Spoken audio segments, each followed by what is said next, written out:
to present an award to a colleague who I have just cherished for a long time, Martha Raddatz.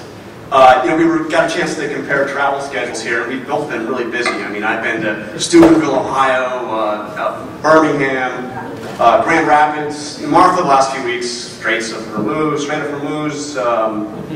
Kabul, Jalalabad, Kandahar, same kind of thing. So it's a real honor. But seriously, for those of us who cover Washington, Chuck knows this. Actually, Brian, you know this. The most dangerous thing we encounter is this guy. But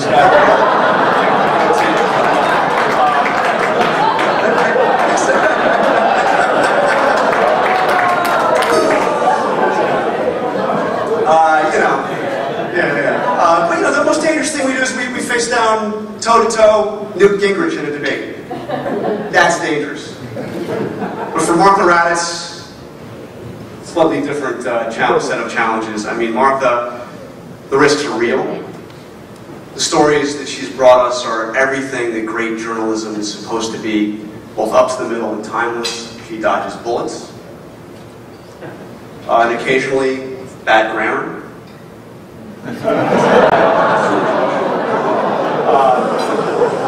Actually, the thing about that George Bush interview is I remember well, Martha, he had as many questions for you about Iraq after that interview was over as you had for him. But Martha's made so many groundbreaking trips, and I heard the number mentioned here. Somebody said 20. Are you sure? Isn't it more than that? To Iraq, how many to Afghanistan, she's been everywhere. She's made so many of these trips that I have witnessed other news organizations asking, hey, can we travel with Martha? But it's great. Her sources are legendary, and but it's really, seriously, the nature of her reporting that sets her apart. As the New York Times put recently, Martha is uniquely able to cover the war in its entirety, not just in the theater. More than anyone, she has helped America to understand that war is not simply fought on the battlefield. From four-star generals to the newly enlisted, Martha knows the sacrifices and the challenges of those who serve in the military in a way that few reporters do. But I think that what really distinguishes her reporting, and I've seen this as somebody who had the misfortune of following Martha into the Pentagon, you are revered by the people in the military because you understand their families. And you have taken time to understand their courage, their commitment, their struggles, their losses. The best example of this is Martha's book, The Long Road Home. Of course, it begins with the horror of that battle in Sadr City. She talks to the soldiers, fought in it. She talks with them as they come home, without 8 of their brothers in arms. Comes back, talks to them at Camp War Eagle. But Martha doesn't stop there. She went and visited the families at Fort Hood. Got to really know the families at Fort Hood. Saw how the decisions that were made up and down the chain of command, the actions that were taken, both confused and brave, how those affected and forever altered lives back home.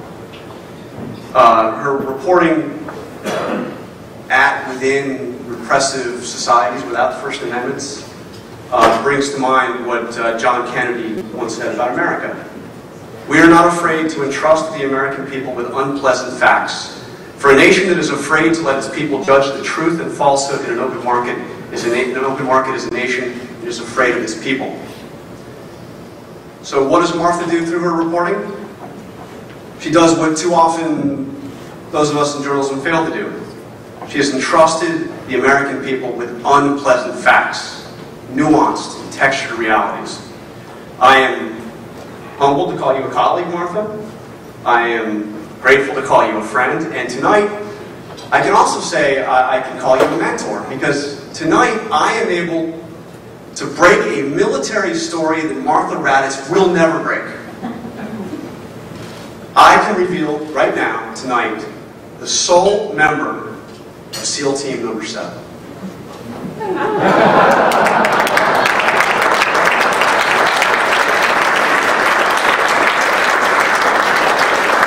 now highlight reel, Martha.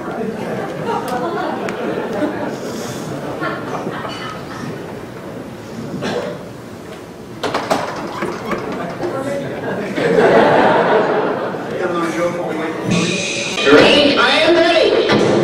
We are part of a 3-aircraft mission this day. We quickly link up with the other fighter jets, providing what's called armed overwatch to 600 French ground troops patrolling below. We are upside down over the mountains. When we both needed gas and headed for the aerial refueling, we are going to be taking gas for about take 3 days. Where you get extremely close to the tanker. Who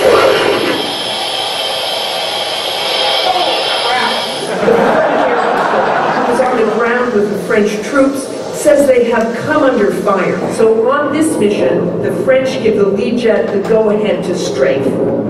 We see the aircraft power toward the tree line and spray it with bullets. Campbell has been in Afghanistan only 5 weeks, commanding all of eastern Afghanistan and parts of Kandahar. He has already lost 28 of his soldiers. One of Campbell's soldiers is memorialized this day, 20-year-old Matthew Hennigan, 11 years old when this war began, killed on the final day of June. His death making it the deadliest month here in 9 years of fighting. When we secretly traveled there in 2007, it was a deadly and dangerous place.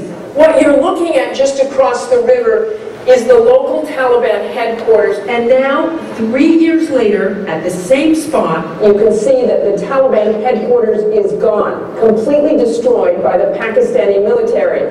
And when the military moved in, they arrested those who had sided with the Taliban. Just as the men were shaking hands, an Iraqi reporter in the small crowd stood up and hurled not one, but 2 shoes at the president. We spoke to the president just moments after the shoes were hurled.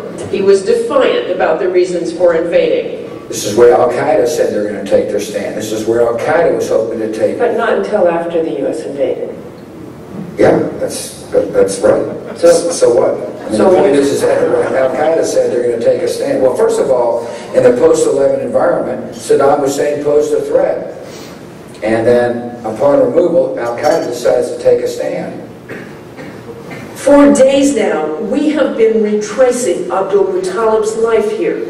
He lived with other students in this building. And this is the 3rd floor room where Abdul Muttalib spent most of his time while he was at the Institute here in Yemen. Just a bed, a desk, a closet, and a view. On a dusty base in southern Iraq, U.S. troops made their final preparations to leave this long war behind. It is about 4:45 here in Iraq. The sun is just setting. This is the last daylight these soldiers will see in Iraq.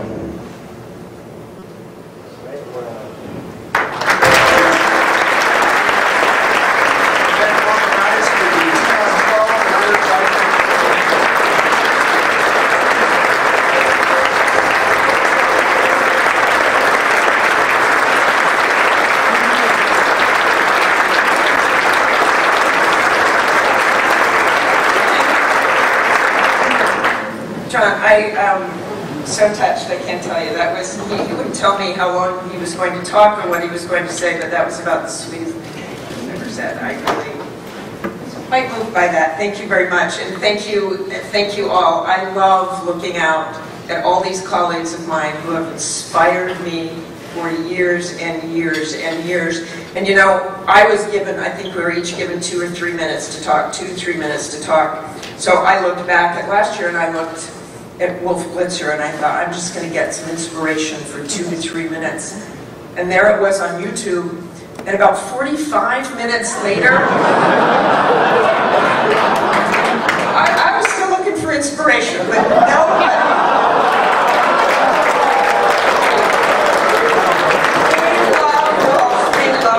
Really, it was only 19 minutes, okay? I'm exaggerating just a little bit, but no one can talk as well as Wolf. But me, I'm a network correspondent. I am trained to stop after 2 minutes, so believe me.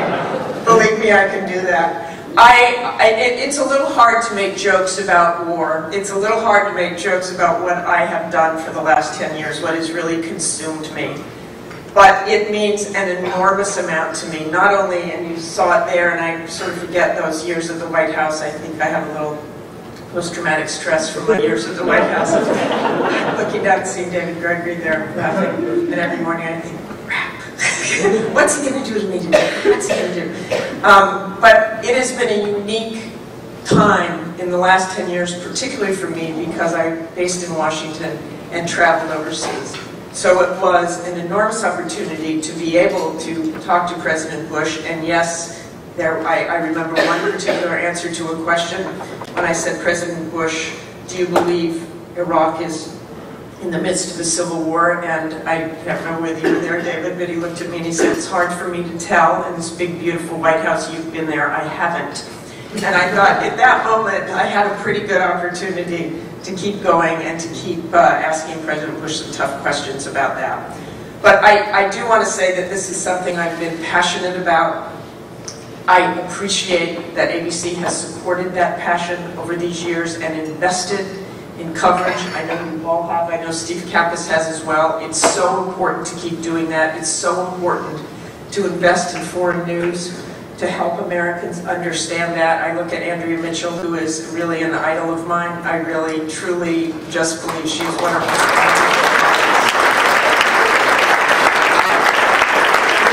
on the road together, and we're always frantic and sharing and doing things to help one another out, and that's what you should all know about relationships like that. They're great, and she has truly been an inspiration to me. Brian, I know we share something together, which is, I'll just tell this brief story. I think you can relate to this, and that is, you know, when people say, gee, aren't you great? I remember speaking to a graduate school class at Johns Hopkins, and there's a beautiful young graduate student, and she stands up, she goes, Miss Raddatz, how can I follow in your footsteps? And I looked at her and I said, I'm sorry, it's too late for you. You would have had to drop out of college, drink a lot of beer, and play a lot of pool. Brian's got me beat. He dropped out way earlier than me. And you know, who's getting me more tonight?